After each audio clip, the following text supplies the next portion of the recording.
Labdien! Esmu pasniedzējs instruktors virsseržants Pēters Bērziņš dienu kaujas atbalstu un nodrošinājumu mācību centrā sprādzienu bīstamu priekšmetu neutralizēšanas mācību daļā. Šodien tātad mūsu sižetiņš, īsais sižetiņš būs veltīts tādai tēmai, kas ir šobrīd visur, jā, tad visi par viņu runā, tās pretkājnieku mīnas. Un es centīšos īsumā jums izstāstīt un parādīt pretkājnieku mīnu iedalījumu, kā arī iziesim nedaudz padziļināt cauri šiem tipiem un apskatīsimies, ar ko viena atšķirās no otras, un, protams, nedaudz pieskarsimies arī Ottavas konvencijas tēmai, kas šobrīd tiek apspriesta patstāvīgi šajā sakarā. Tātad, runājot par pretkājnieku mīnām kopumā, tās iedalās nosīt varētu iedalīt divās galvenajās grupās. Vienas ir tā saucamās triecienviļņu darbības mīnas, kas atrodas šeit, pie kā mēs pieskarsimies. Un otra liela grupa ir šķembu mīnas, kuras savukārt savstarpēji dalās arī vairākās apakšgrupās, kam mēs pieskarsimies. Ne nu gluži atsevišķs iedalījums, bet vēl es gribēšu jums pastāstīt īsumā par to, kas ir kasešmīnas, un ar ko tās atšķirās no visām iepriekš minētajām. Ja? Tad sāksim varbūt no šīs puses. Tātad pirmais iedalījums pretkājnieku triecienviļņu darbības mīnas. Šeit es uzreiz vēlētos pateikt, ka lūk, šāda tipa mīnas, kas ir man rokā, un šeit, ko jūs redzat uz galda, viennozīmīgi ir tās, ko Ottavas konvencija izmantot aizliedz. Ja? Kāda iemesla pēc? Tāpēc, ka šo mīnu uzspridzinātāju mehānismi ir pilnībā nevadāmi, un pēc uzstādīšanas šī mīna nostrādās uz jebkuru dzīvu būtni, vai tas būtu cilvēks, vai tas būtu šai mīnai pilnīgi vienalga. Vai tas ir pretinieka karavīrs, draudzīgo spēku karavīrs, civiliedzīvotājs, dzīvnieks, pat bērns un tā tālāk. Ja? Un tas ir iemesls, kāpēc šādu mīnu izmantošana tiek maksimāli ierobežota. Ja? Runājot par šādām mīnām, tātad vēsturiski viņas ražoja ļoti daudzas pasaules valstis, un šobrīd savukārt lielākā daļa no valstīm jau ir iestājušās Ottavas konvencijā, un viņas neizmanto. Darbības pamatā tātad šāda mīna munīcija sastāv parasti no korpusa, sastāv no uzspridzinātāja mehānisma, tātad pašu uzspridzinātāja, kā arī no sprāgstvielas pamatlādiņa, kas atrodas munīcijas iekšpusē. Runājot par uzspridzinātāju, lielākoties triecienviļņu darbības mīnas darbojas ar nospiediena darbības uzspridzinātājiem, kas nozīmē, ka viņas tiek vai nu novietotas uz augsnes, vai nedaudz ieraktas maskēšanas nolūkos, jebkurā gadījumā netik viegli pamanāmas. Ja? Un tajā brīdī, kad potenciālais pretinieks uzspiež un veic nospiedienu uz šī mīnu nospiedienu mehānisma, uzspridzinātājs tad inicē mīnas detonāciju un notiek sprādziens. Ņemot vērā apstākli, ka cilvēka kāja šajā brīdī ir tiešā kontaktā ar munīcijas virsmu, ja, tad tieši triecienviļņa efekts, par ko mēs runājām, ir vislielākais. Ja mēs runājam par šādiem lielākiem tipiem, kuros ir vidēji 200 grami sprāgstvielas iekšā, tad cilvēka kājas pēda pilnīgi noteikti tiek norauta, ļoti bieži šī kāja tiek sadragāta līdz pat ceļgala locītavai, kas finālā parasti noved pie kājas amputācijas un, ja gadījumā netiek sniegta laicīga un kvalitatīva neatliekamā palīdzība, tad var novest arī pie nāves. Mēs redzam, ka mums ir mazāki modeļi, lielāki modeļi, dažādas dalību valstis, bet jebkurā gadījumā tad tā pamatdoma ir tāda, ka cilvēka kājas pēda tiek nopietni traumēta. Ja? Un tādā veidā tiek nodarīts šis neatgriezeniskais posms. Papildus tam, ņemot vērā, ka viņas ir maskētas, tas ļoti demoralizē vispār personāla pārvietošanos, jo cilvēkiem ir vienkārši bail, redzot, ka uzsprāgst viens pa labi, pa kreisi un it kā bez kāda redzama pamata, apšaudas un tā tālāk cilvēks ir grūti iekustināt. Virzamies tālāk, tātad otra lielā grupa ir šķembu mīnas, šķembu munīcija, un šīs savukārt mēs dalam tradicionāli 3 lielajās grupās. Tātad pirmā grupa ir, es tad raksturīgi pārstāvi šeit paņēmu, tās ir šķembu rādījusa mīnas. Tātad šķembu nozīmē, ka šis nāvējošais efekts būs radīts tieši izmantojot šķembu elementus, ko mēs redzam tātad uz munīcijas korpusa, Un rādījus, kā mēs saprotam, tātad, kā šķembas tiks izsviestas riņķveidā visapkārt šai mīnai. Parasti tātad šāda mīna sastāv no tātad paša šķembu korpusa, iekšā atrodas sprākstvielu lādiņš, apakšā parasti ir mietiņš, kas ir paredzēts iespraušanai, nostiprināšanai augsnē. Tas var būt koka, tas var būt metāla, tas var būt plastmasas, nav būtiski, un mīnas augšējā daļā ir uzspridzinātāja mehānisms.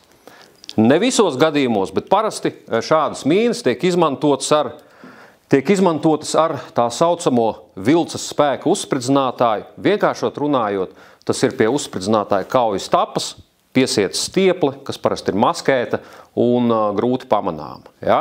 Ņemot vērā, ka šī munīcija ir nostiprināta zemē, tad cilvēkam pārvietojoties un aizķerot šo stiepli, tiek izrauta ārā kaujas tapa, kas atrodas galā, dzelksnis, kas atrodas zem uzvilktas atspērs spiediena, sit pa kapseli, kā rezultātā tiek uzspridzināts mīnas detonators un inicēts pamatlādiņš, un šķembas tiek sviestas visapkārt. Šādas mīnas reti uzstādās pa vienai, no viņām tiek veidotas veselas joslas, savstarpēji savietotas. Un runājot par šķembu mīnām, kopumā jāatzīst, ka viņu darbības efekts ir lielāks kā triecienviļņi, jo tas ir atkarīgs no šķembu izlidojuma attāluma. Nākamais. Šeit manā priekšā tipisks pārstāvis. Šī ir bijušās PSRS, tagadējās jau Krievijas ražojuma, arī dzen mīna, tā saucamās šķembu virziena mīnas. Kā šeit var diezgan uzskatāmi redzēt, ja, kur speciāls mācību materiālā izgriezts slodziņš, kur var redzēt, kur šķembas atrodas tikai munīcijas priekšpusē. Munīcijas aizmugure ir pildīta jau konkrēti ar sprākstvielas lādiņu. Tātad arī var tikt nostiprināts augsnē, ar speciālu kronšteinu palīdzību var tikt stiprināts pie apvidus priekšmetiem, attiecīgi paceltas jebkādā augstumā. Parasti izliekta forma, kas nodrošina to, ka šķembas tiks izsviestas vienā noteiktā virzienā. Ja? Tātad plānotajā nāves zonā vai pretinieka tuvošanās virzienā tiks izsviestas šķembas, savukārt aiz mīnas vai atrodoties flangā, noteiktā attālumā un aizsegā mūsu spēki var būt relatīvā drošībā. Ja? Tāpēc šādas mīnas ļoti bieži izmanto, piemēram, slēpņu operācijās. Runājot par mīnas palaišanu vai inicēšanu, šeit kļūst nedaudz interesantāk. Tāpēc, ka mīnas augšējā pusē ir divas pilnīgi neatkarīgas uzspridzinātāja ligzdas, kurā vienā gadījumā mēs varam pielietot uzspridzinātāju, kurš darbojas līdzīgi uz līdzīgas stieplītes principu, kā mēs to iepriekš redzējām. Tātad nevadāmā veidā. Otrā gadījumā mēs varam šai mīnai pievienot elektriskās komandas palaišanas uzspridzinātāju, kur jau operators konkrēti novērojot kaujas lauku pieņem lēmumu, kurā brīdī šo mīnu inicēs. Un šeit uzreiz jāsaka, ka var diskutēt par šīs te Ottavas konvencijas prasībām, kas lielākoties ierobežo tieši nevadāmās mīnas. Un tad mēs redzam situāciju, ka tajā brīdī, ka mēs nomainam palaišanas mehānismu, mīna var kļūt nosacīti draudzīga Ottavas konvencijai vai gluži pretēji nedraudzīga. Tātad nevadāmais veids, stieplīti parauj jebkurš, vadāmais veids, operators novēro un sev vajadzīgajā brīdī, jā, tātad identificējot pretinieku, šo visu tātad palaiž. Nākamais mīnu veids. Šķembu mīnu veids ir šķembu izlecošās mīnas. Tīri vēsturiski radās, faktiski varētu teikt jau Pirmā pasaules kara laikā, bet ļoti lielu popularitāti ieguva Otrajā pasaules karā. Konkrēti pirmie modeļi bija vācu ražojuma. Šeit man, piemēru, ir atkal Krievijas ražojuma šķembu mīna OZM-72. Darbības princips šām mīnām ir nedaudz savādāks. Tika konstatēts tas, ka pirms mīnas uzspridzināšanas ļoti labi būtu pašu šķembu lādiņu, kas satur vislielāko šķembu daudzumu, varētu izsviest no zemes augšā aptuveni cilvēka vēdera krūša augstumā un tikai tad šo munīciju uzspridzināt. Tādējādi tiek iegūts daudz lielāks nāvīgākais rādījus, un šī mīna ir daudz nāvīgāka visiem apkārt esošajiem. Ja? Šīta mīnas izsviešana tiek panākta ar speciālu pulvera izsviedošā lādiņa klātbūtne, kas sadegot slēgtā telpā, mīnas pamatlādiņu sviež ārā un uzspridzina. Šādas mīnas arī īstenībā var būt gan nevadāmā veidā uzstādāmas, līdzīgi kā šeit. Tāpat var tikt izmantots arī jau kontrolēts palaišanas veids. Tas ir tad runājot par šķēmbu mīnām. Pārvietojamies uz šo flangu un burtiski pāris vārdos gribu pastāstīt, kas ir tā saucamās kasešu mīnas. Ja visām iepriekšējām, kas mums šeit atrodas, ir viena svarīga īpatnība, ka tās tiek uzstādītas ar roku, kas nozīmē, ka ir nepieciešams speciālista klātbūtne, ir nepieciešama daudz lielāks cilvēku laika resurss, lai šo mīnu lauku uzstādītu. Tad kasešu mīnēšana šobrīd tiek pielietota ļoti plaši, ar to domu, kad, kā jūs, piemēram, redzat šeit, piemēram, vienā kasetē atrodas ļoti daudz mīnas vienlaicīgi, un noteiktā veidā šīs mīnas var tikt izkaisītas apvidū, jeb izšautas apvidū. Tas tiek panākts ar dažādiem veidiem. Tas ir tas, ko sauc par distances mīnēšanas sistēmām. Šādas distances mīnēšanas sistēmas var būt uz tehnikas bāzes ar speciāliem palaidējiem, teiksim, automašīnai braucot, var izšaut porciju mīnas pa labi, porciju mīnas pa kreisi, un tehnikai pārvietojoties, mīnu lauks veidojās ļoti strauji. To var izdarīt ar raķešu palīdzību, to var izdarīt ar lidaparātu palīdzību un tā tālāk. Tātad, no uzstādīšanas viedokļa ļoti ātri, no tā viedokļa, ka saprast, kur atrodas katra konkrētā mīna, vairs nav iespējams, jo veidojās diezgan lielas un haotiski mīnētas teritorijas, kas būtībā ir arī diezgan nopietnas drauds, lai pēc tam ar šīm mīnām darbotos. Ņemot vērā, ka šādas mīnas vienkārši nokrīt uz zemes un neviens viņas neierok, tad varētu domāt, ka viņas ir ļoti viegli pamanāmas un identificējamas, bet es gribētu teikt, ka tā gluži nav, jo pirmām kārtām korpusa materiāli ir dažādās krāsās, parasti pielāgota apvidumu.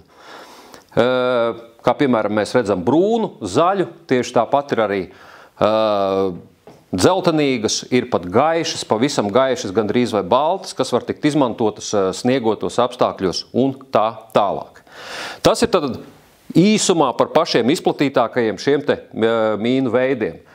Šeit blakus man ir nolikta vēl viena mīna, kam nav tieši nekādas saistības ar pretkājnieku mīnām. Tīri izmēra ziņā un visā pārējā šī mīna tad jau ir paredzēta pret pretinieka bruņu tehniku, konkrēti pret pretinieka tankiem.